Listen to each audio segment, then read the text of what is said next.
اسمعوا يا دي الكلمتين اللي هقولهم لكم عشان شغل الدلدل انا والسهوكه مش بحبه. اسمعوا الكلمتين اللي هقولهن ديلي عشان في عيال مدلدله برضه وعيال مسهوكه، هي خاربه الدنيا معانا. من النهارده اي واحد هيروح يتقدم لوحده وابوها يقول له عايزين 70 جرام ذهب، عايزين 100 جرام ذهب، عايزين الشقه، عايزين البانيو، عايزين الطين عليه وعلى راس ابوه، يقول له سيب بنتك يخللها عنده، خليها تاخذ التومين، خليها على بطاقه التومين عندك، تاخذ تومينها وخليها مرزوعه عندك. جرام الذهب بيجي ب 2000 ونص. لكن في عيال مدلدل عايشه دور الحب.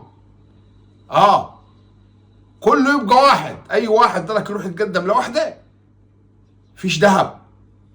الشباب هيجيب من وين؟ طب هو الشباب شغال بحق جرام ذهب 2000 ونص في الشهر في قهوه في طين وفي مطعم على راسه وراس ابوه. هيتجوز متى الشباب ده؟ خليها البنت تتعنس. اي واحد يروح لواحد يقول له بنتي عايزين 30 جرام، عايزين 37 جرام، عايزين 100 جرام، عايزين طين عليك وعلى راس ابوك، يقول له خلي بنتك خليها معاك تستفاد بها في بطاقه التومين، تاخذ قزازه الزيت وكيس السكر بتاعها وقعدها له لغايه لما اسنان العقل تتكسر بتاعتها وقاعده في البيت. اصل شغل هوايل ده، يعني الشباب هيجيب من وين؟ انا عايز الرساله دي توصل للناس كلها عشان خليقنا ضاقت. الشباب بيكح تراب، الشباب جابت معاه جاز، والشباب عايز يتجوز. لكن العيال بتعيش عيشة السهوكة والحب دي والتلفونات قبل الجواز وبموت فيكي وبيعمل مستحيل وبيلبي طلبات ابوها ويرهق ناسه ويرهق ابوه ويستلف وجمعيات وياخذ قرض ويتخرب بيت ابوه بعد ما يتجوز يتحبس. هم الخربين بيت الشباب. اي واحد يسمع الفيديو ده هتروح تتقدم. ايه يا ابوي الطلبات؟ قال لك يا ابوي عايزين 30 جرام ذهب، طب 70 جرام ذهب، طب انت عايز لك ان شاء الله مقبره تكتشفها عشان تتجوز. 70 جرام ذهب ده يتخرب بيتك وبيت ابوك. طب 70 جرام ذهب ده لو معاك انت حق 70 جرام ذهب، لو جبت لك ميكروباص هيدخل لك دخل بدل ما تاخذ وحده تاكل وتشرب فيها.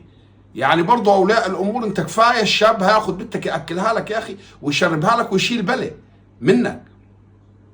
تروح تقول له 70 جرام ذهب، لا مش عارف القاعه دي عايزين قاعه ب 25,000 جنيه، لا عايزين ربراب، لا عايزين طين. الحاجات دي لا في الدين ولا في الشرع. يسر ولا تعسر. فعايزين الشباب.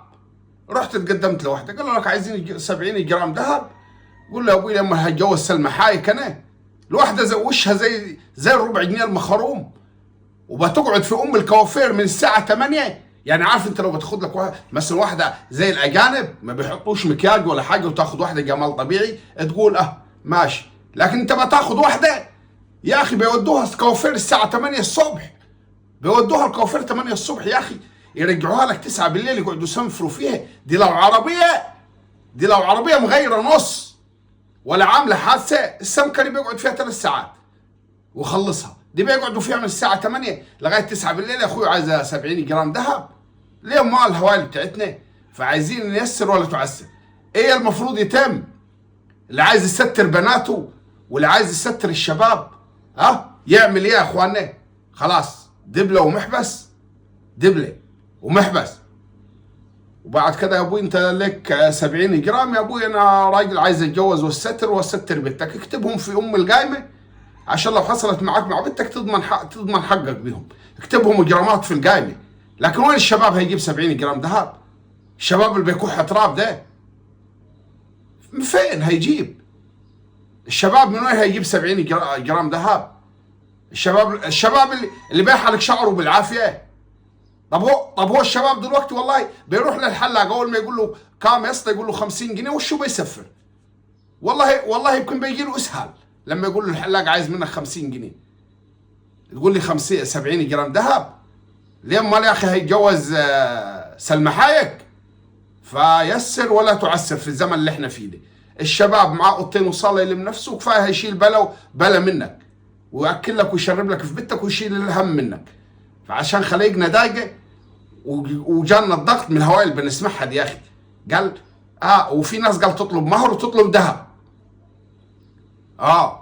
لا خلاص الشباب يبقى لازم نمشي يا اخواننا ونسف في موضوع الجواز. خلي الشباب يا اخي ده الشباب والله الشباب لو معيز كان عبوا الشوارع بعر، والبنت قاعده، والبنت يعني الشباب شغال لفلف في الشوارع ويعاكسوا لا الوقت لو الستر يا اخي الدين بيقول الستر ستر بنتك انت النهارده بنتك لو وصلت 37 ولا 38 سنه مين جايها ما هتقول يا ريتني ما تغورها.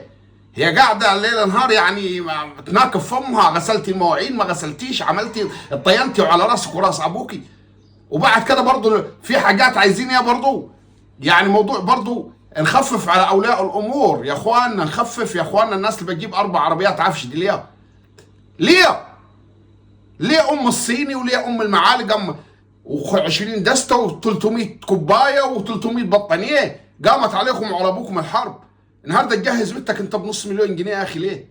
ليه تجهزها بنص مليون جنيه يا اخي؟ ده فلانه غارت من فلان، دي جابت ثلاجه 14 قدم اجيب 16، دي جابت نص اوتوماتيك اجيب اوتوماتيك، فين احنا ما لنا بيه الميكروويف؟ ليه؟ احنا جدودنا تربينا على القانون، والله كنا نعمل الشاي على القانون. ليه الميكروويف يا اخي نجيبه؟ يعني نجيبه البنت مش بتعرف تشغله، يعني انتوا بتعملوا بيتزا، هي اصلا معروف طبيخنا شويه ملوخيه شويه فاصوليا، مالها ومالنا ومال الميكروويف؟ هذه حاجات بلاوي دي غيره دي برضه. هات يا بنت شاشه، بنت فلان جابت شاشه 30، هاتي انت 50، جابت 20 سجاده يجيبوا 21. ليه؟ خلاص زي الاجانب.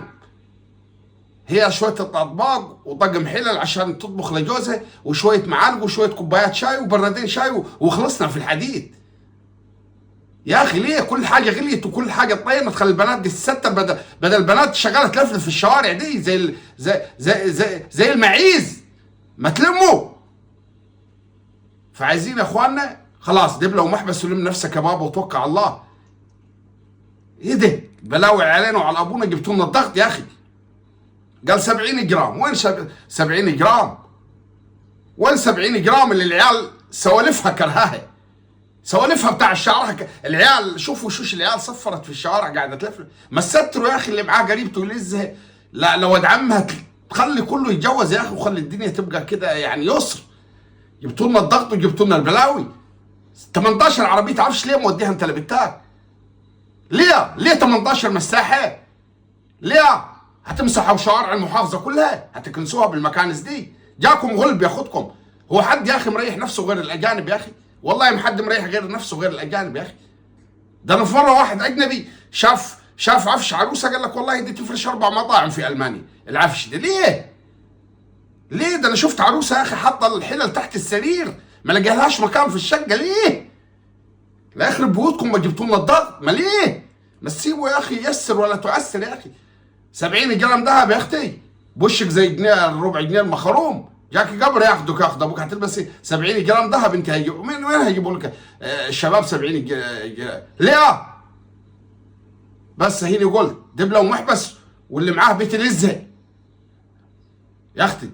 والله الصيني ما بناكل فيه بيجيبوه، ما بناكل فيه بياكلونا في الالمنيوم، بيستخسروا وما يطلعوه من نيش. الصيني مين بيشرب في فنجان؟ ليه الصيني 4 هاتي بنت الطقم وهاتي دي بنت فلان جابت مش عارف ايه وبنت فلان جابت ملز ومشي. يسروا على بعضكم خلي الدنيا تمشي. لا يخرب بيوتكم والله جبتوا لنا الضغط. علاج الضغط يا اخي بناخده عشانكم يا اختي. 70 جرام ذهب وانت بيقعدوا يسنفروا فيك 12 ساعه يوم الحنه و12 ساعه يوم الدخله يا مكوشه. ايه ده يا اخي البلاوي علينا وعلى ابونا يا اخي. وهات قاعه وسيشن الواحد يكون جده. طب انت جدك يوم ما تصور اغمى عليه من الفلاش بتاع الكاميرا. اول مره يتصور جدك فيها يوم ما صوروه شاف الفلاش اغمى عليه يجي على الكهرباء مسكت فيه. تقولي لي سيشن الفندق ب 8000 جنيه؟ الهوايل دي علينا وعلى قبري اللي ممكن